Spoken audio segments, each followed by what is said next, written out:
Salam mesra kan ku berikan, harap terima sepenuhnya. Di belakang saya ini ialah National Palace Museum of Korea, dan di depan saya ini, alright, adalah Palace Gyeongbok, Korea. So pada tahun ini, penuang memilih Korea sebagai destinasi pelancongan percuma saja. Pada masa ini saya menggunakan SIM card Tonwau. Roaming memang bagus di Korea. Apakah kelebihan SIM card Tonwau?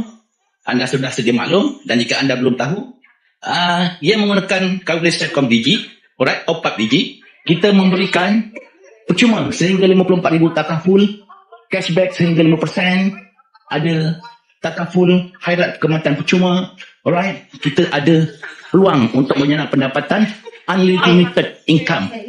Unlimited income hanya menggunakan SIM card Tonwau. Sertai kami, ada pelbagai berita yang menarik akan diumumkan oleh IQ pada tahun hadapan. Tonwau.